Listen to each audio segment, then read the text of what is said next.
you're the sum of the 5 people you spend the most time with. And it's actually scary how much this is true. Like whenever I hang out with Shane, I become way more spiritual. I start wearing crystals, and I You start like Palo Santo. I start eating all these mushrooms, these chaga and reishi and all this good stuff, and it ends up just becoming this spiritual journey with this guy. And so likewise, if you hang out with people who don't necessarily pull you in a positive direction, it can definitely have a negative impact on your life.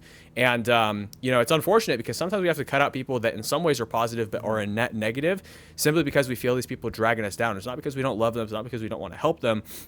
But it's simply that we need to put these people at a distance. And Shane was actually talking about something yesterday, just relating to that. Because yesterday, after we were hanging out with somebody who makes multiple millions a year, we're just hanging out in the garage, talking about life, talking about business. We had a lot of inspiration, and we all started thinking about how, when you hang out with people like that, you become inspired, you become driven to move forward, you learn new things, but more importantly than learning the new tactics or the new strategies, you learn the mindset. You get to observe and experience firsthand how these people think. And even if you don't even get the chance to pick their brain, simply by seeing how they operate and how they talk, how they think, it really does have a positive impact on you. Now, on the flip side, the same thing is also true when you're around people who aren't necessarily driven, don't necessarily align, people who just want to, I don't even know how to describe it, people who just don't want to evolve, don't want to change, don't want to grow. Well, what ends up happening, Shane? What ends up happening is subtly and slowly, there are poison dripping you, as a great friend of ours might say. And the poison drip is very subtle because it ends up churning into things that you can't really see coming. So you end up in a scenario where you are like the frog in the water being boiled. And if it's done slow enough, the frog will never jump out by the time the water is fully boiled and basically kill itself.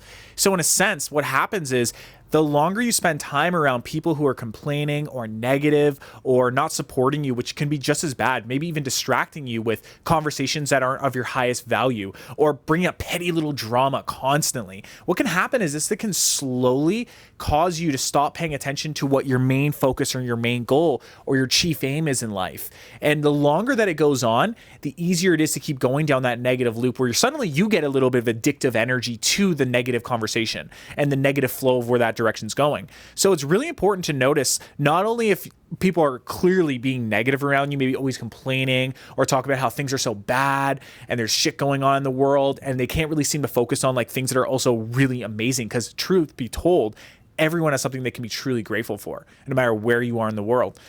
It's also looking at how many people around you are distracting you. And we talk about like distractions being the devil, because the longer that you're distracted, the longer that time goes, the more you get pulled into it, and the more you just almost be okay with the fact that you're being distracted all the time. So really audit where you are right now, and really audit the type of friends that are around you right now. Consider, like, are the people around you supporting you and pushing you upward? Are the conversations you're having really elevating you, or are you feeling energetically drained after speaking with certain people? Are you finding that you're being distracted by petty drama, maybe in a relationship where it's just nonstop messaging back and forth about the same thing, circling on it over and over again? Or you're hearing almost the same rhetoric of a conversation, just keeps going the same direction of like always a negative spin. Now, if you're noticing these things, it's really clear that it's time for you to make that shift. And the way you can make that shift is very subtly start to pull yourself out of the water, get the leg over the top of the pot. And the way you can do that is with reading really amazing books. If you can't get immediate access to people, you can get books. And books can be amazing, like the Magic of Thinking Big, Law of Success in 16 Lessons, and a cascade of other books out there, self-help books. There's an amazing YouTube channel like Owen Cook's channel, like awesome. That's the type of material you want to be surrounding yourself with. And if you can start to get access that way, you can start to pull yourself out and see the sunshine through the clouds. So that's a really huge thing, because it really is something that if you don't catch it, you can end up just being stuck in it for years. That's the scary part. If you're not aware of the little poison drips and negativity that's always around your reality, you can end up in this negative loop for years. And that's a scary thing to see. And the best thing is when you come out of it and you actually reach into positive state, you start pulling from the positive bucket, and you're hanging out with people who are really uplifting, like Mounir or some of the people here at the mansion, or just amazing friends that we've been able to cultivate. Every conversation makes it easy to win, because you imagine you wake up in the morning and then the first conversation you have is a really elevating conversation talking about some interesting psychology concept to you. Or next thing you know, you're talking about like some cool thing about investing your money into cryptocurrencies. You start being able to put yourself into a positive loop that goes up, that puts you into a very easy position to win. So that's the ultimate thing, is like recognize where you're at right now And know that if you want to make massive changes in your life, you really, really do have to surround yourself with amazing people. And that's a priority over all things. Your environment will shape you. It will affect you. Absolutely. And like Shane was saying before, you may not have direct access to these people yet. They will come. I want you to believe in that. Believe in that they will come. But you will also need to put out value in order to make that happen. We're going to talk about that as well. The first point, like Shane was saying, is even if you don't have direct access to these people, read books. So anything by Jim Rohn, anything by Earl Nightingale, really just find an author who you resonate with. Some people who Shane and I might resonate with, you may not resonate with as much, but there will be people who you find super engaging, who you love listening to on an audiobook or reading and sitting down and reading for hours, and hours pass by in a second and you learn so much, your thinking elevates. And I think that that's super important. You can go on YouTube, like Shane was saying, and look at people like Owen. For instance, I have a client who's stuck in this reality where he's surrounded by people who are negative and try to pull him down. It's like crabs in a bucket. This guy's so success-minded, yet whenever he starts to climb out and be creative and do new things, everybody around him says, you can't do that, blah, blah. Oh, that's only for those people. You're not one of those people. You're just going to be a loser like us, blah, blah, blah. And it just becomes very alienating and difficult because they're like crabs in a bucket trying to drag him down. And so what I said is start listening to Owen Cook. And he starts listening to Owen Cook, and already the shift has been almost instantaneous as far as his mindset and what he's been able to achieve. So that's one thing I'd recommend. And the other thing I'd recommend is cut negative people out from your life. Like audit people. Think, do I feel drained? Do I feel inspired? Do these people believe in me? Do they support me? Or are these people skeptical of me? Do these people not believe in me? Do these people... And I think it's important to surround yourself with people who are real with you, but at the same time, don't hang out with people who literally drag you down or say you're not capable of that, you can't. Rather, surround yourself with people who, if they don't necessarily believe that you can right now, they believe that you will be able to, and say, well, I think that that's a great idea, but you're going to need to do X, Y, and Z to get there, in my opinion. That's more of the critical feedback you want to hear than just, you can't. If anyone ever says the word can't, that's the C word. Cut them out. Now, on the flip side, again, if people are a little bit overhypey and they might say, oh, yeah, we're all going to make it. Let's go smoke some weed or something like that, right? Yeah. That's also not the type of people you want to hang out with. You want to hang out with people who are even keel with a positive bias, who are going to inspire you and tell you what's possible, show you what's possible. People who have results in their lives as well. Never take advice from someone whose results you don't want in your life, because they only are capable of achieving the results that they have for themselves. So that's really important as well. Shane adds massive value with his health products and everything else that he does, with his mindset, with all the books that he's read. Literally, and Shane can go on much further about this as well. I mean, you see it when he speaks. He gives a lot of value intrinsically by talking. With myself, my intrinsic obsession with fitness and what I've been able to do for myself and for my clients, I was then able to give value to Owen Cook, which is how I was ultimately able to find myself here, how I was able to meet Shane, everything else, simply by just giving out value with no expectation of return for the intrinsic enjoyment of giving value. And value always ends up coming back to you as long as you're an action taker. Sometimes the people that you're going to get the best advice from are not even what we're saying positive, but we want to make sure we get this caveat here. The nuance of that is sometimes the people you're around may not sound positive when they're telling you these things. Like sometimes some mentors will actually like kind of make fun of you and rip you apart and make you feel like a little bit like embarrassed, but it's not embarrassed of you as a person. They actually love you even more in a sense because they're trying to see your highest potential. So sometimes they may look like on the surface that they're cutting you down, they're making fun of you, they're like joking about how you're just going to take your crystal and put it up your ass.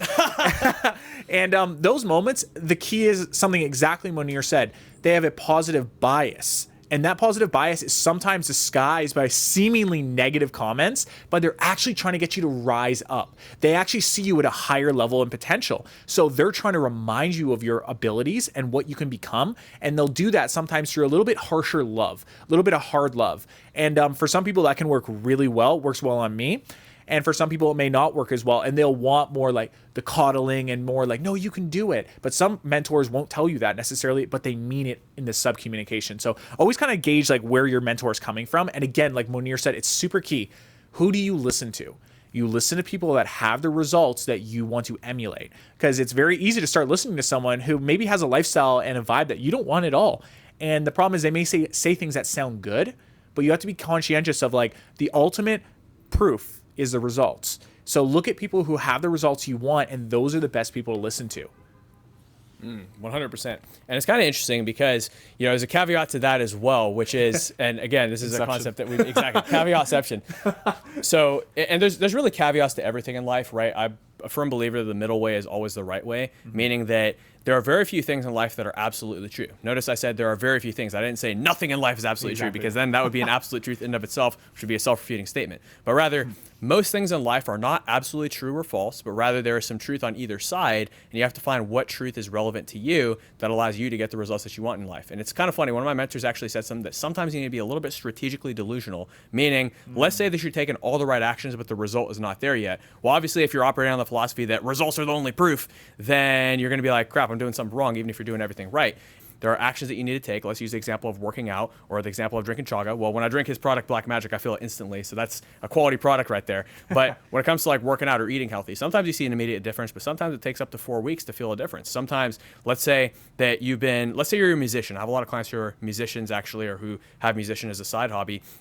And a lot of like overnight successes are 10 years in the making. You can make amazing music for 10 years and never be discovered, never get an opportunity, but you just keep putting out that value because you love it. And this is a great analogy that applies to anything that you love doing that puts out value.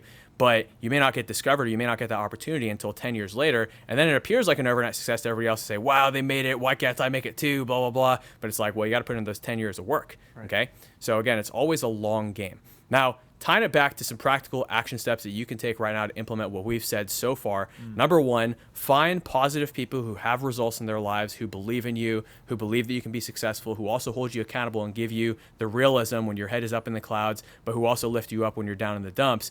You want people who believe in you, who want you to get what you want, who are going to hold you accountable to do it, who are going to hold you accountable to take the actions, who are going to help you get clear, who are going to support you, believe in you, all that kind of stuff. You don't want people who say can't. You don't want people who drag you down. You don't want people who are stuck in their own negative spell that maybe somebody has inflicted on them, because they're going to try to inflict that on you. But rather, you can try to help those people, but in the short term, you're going to have to distance yourself significantly from those people so they don't drag you down. And then maybe one day, once you've made it, you can throw some scraps to those people, not because they don't deserve more than scraps, but rather all they can really process right now is scraps. And then as they start to get some shreds, and you share some of the mentors or advice or knowledge that you've acquired over the years with them to allow them to take their own journey, as long as they want it. They got to want it. You can't save anybody. You can't drag anybody up the mountain, but rather you give them the scraps. And if they take them, then you give them more, and then you give them some books, and then you give them some audios, and then you give them some mentoring, and you give these people quality feedback. Maybe you can then help those people. But the sad reality is about 80% of those people you'll never be able to help simply because they don't want it for themselves. That's the most important thing to remember.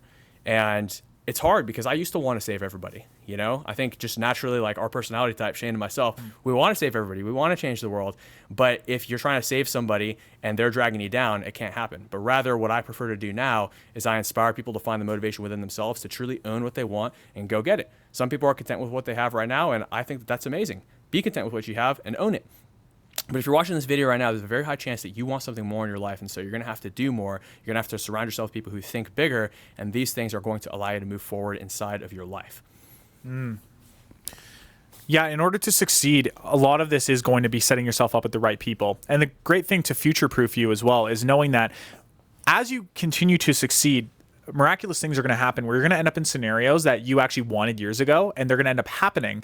And it's going to be very odd for you because you're going to totally forget that at one point, this was something you desperately wanted. Probably you have goals in your life right now that actually feel like that. You've achieved maybe a beautiful relationship. That's exactly the relationship used to be. Oh my God, reading books at Chapters or reading it at Indigo or Barnes & Noble, and just trying to like get the information so I can learn how do I meet a beautiful, beautiful partner? And maybe you're living that now. And maybe you actually forgot how hard it was to get to the point where you were ready for that. Or maybe it's like starting a business and you've been wanting to do this for so long, and maybe you actually did do it. So what do you do when you actually get to that point where you've achieved results because you put the right mentorship in your life? You've separated yourself from very negative-minded people and put yourself in the way of people who are positive and supporting you. Once you achieve that, the crazy thing is it's almost easy to not enjoy it anymore. It's almost easy to forget that you wanted it. Now, there's something that one of my mentors once told me, and I think it's really beautiful because it's a paradox. He told me, he says, Shane, in your life, you always have to remember that when you achieve a goal, you always want to still stay mentally broke.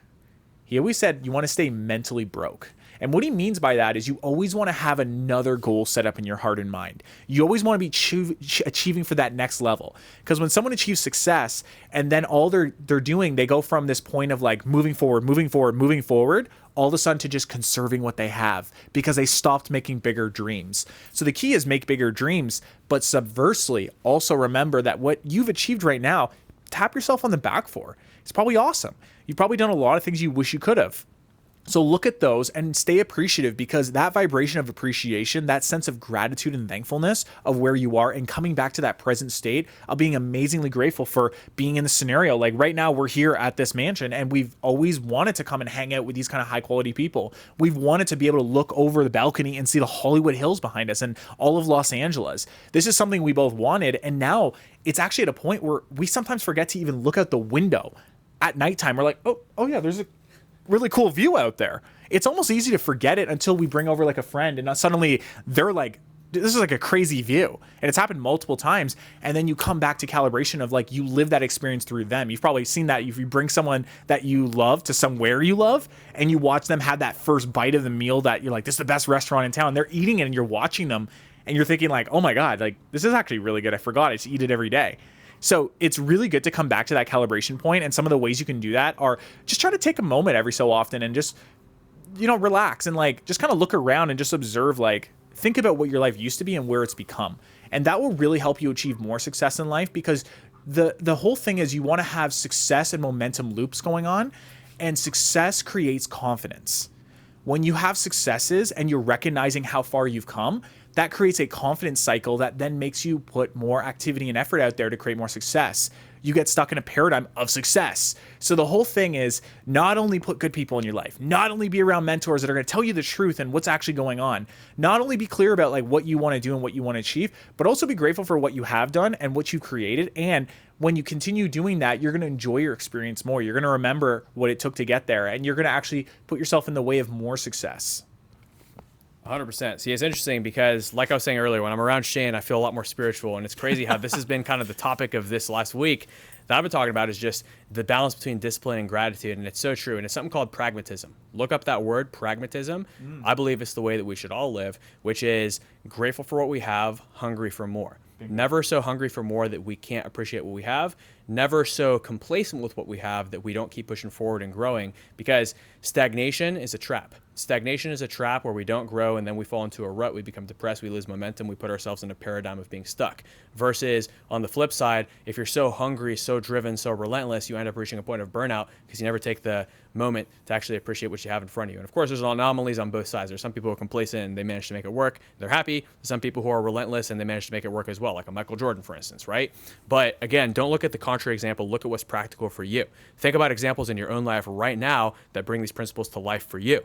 I'm sure that there have been times in your life where you're pushing hard enough to see results and appreciating yourself enough that you were really loving and enjoying the process. And I believe that if you can strike that balance on an ongoing basis and experiment to find out what works for you personally, individually, what works for one of us won't work for all of us, but it's a good place to start. Start with what works for somebody like us, and then experiment and figure out what works best for you.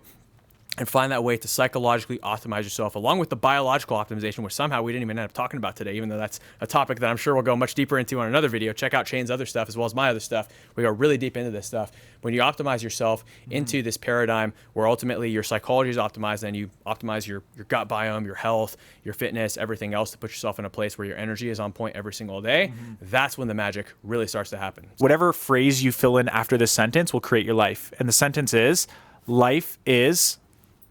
Whatever you put after that is how your life will be. It's a self-fulfilling prophecy. So for me, life is magical. It's a magical adventure. And because I feel that way, because that's my core guiding principle, I always notice magic and I always notice the adventure in life. So figure out for you what is your life is. What is that line you want to fill in? And then you could experience some magic in your reality, because you'll be creating reality. 100%.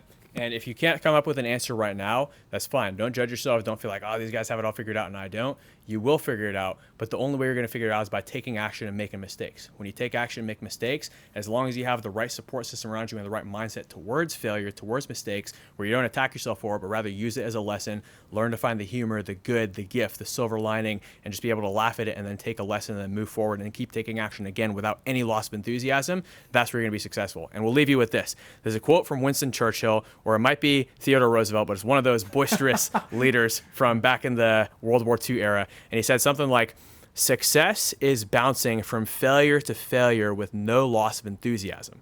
So no matter where you're at in life, whether you're at a high point, a dark point, whether some things are going well and other things are not inside of your life right now, surround yourself with people who have the results you want, who are positive, who encourage you, who support you, who are real with you, and then keep moving forward. Be that person for yourself as well. Take in all the resources you need to be able to become that person, attract those people into your life, and keep pushing forward every single day.